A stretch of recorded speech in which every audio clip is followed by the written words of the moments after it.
most pranayama practices come in one of three places. It's either beginning of the class, just before Shavasana, or at the very end, like after Shavasana, before you complete the class. That's the three places where pranayama can go, depending on which pranayama is you're talking about. So it depends on your intention.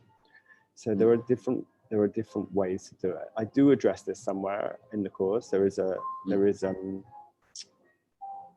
not sure in which lecture we talk about this, but we do talk about this. But essentially,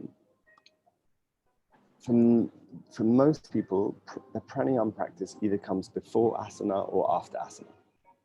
According to the 8 limbs, pranayama comes after asana, right? So it's a more subtle. Yeah. Now it's raining hard, Paddy. So yeah.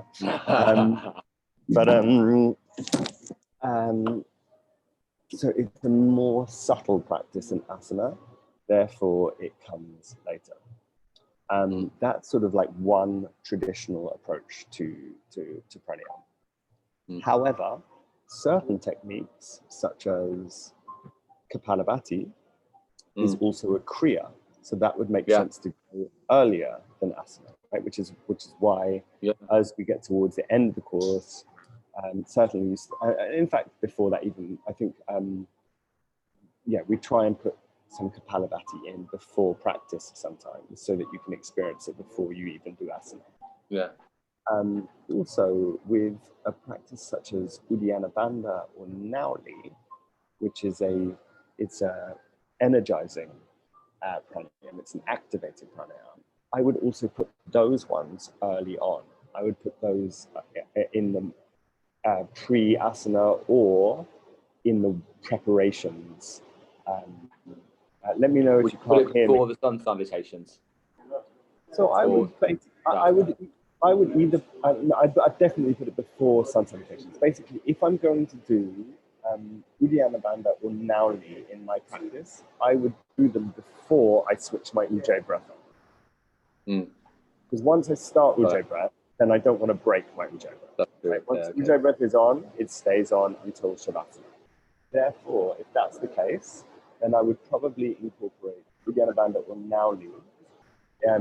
Either first thing, I might be doing them very much as like a kriya, so I'm actually doing them at the same time that I'm doing my neti and tongue scraping. I might be doing Nauli then, like in that sort of period of the day before I've even got on my mat.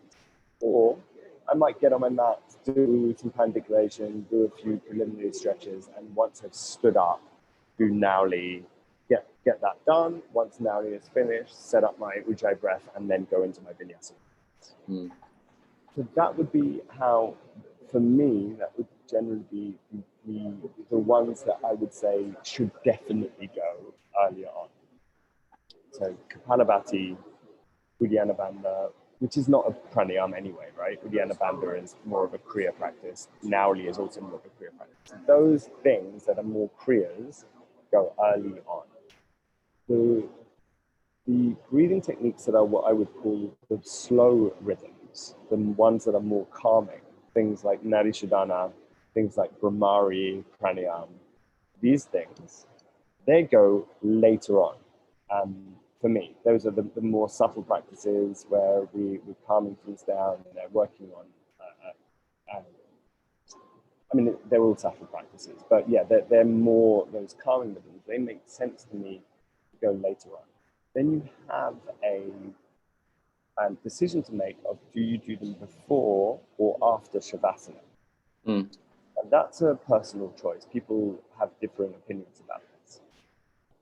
So I know that some teachers and some schools of thought think that everything should happen before Shavasana, and then you finish with Shavasana, and that's it. And then you're done, you get up and you go about your day. I think that's, I understand that school of thought. It makes sense to me in a way, but I actually personally prefer in my personal practice, prefer the other school of thought, which is do your asana practice, then take Shavasana, then sit up, do your pranayama and meditation, then after Shavasana, And then then you do all of your work in a vertical state. You're seated. Mm. And at the end of that, you open your eyes and you take that verticality with you into the rest of your day.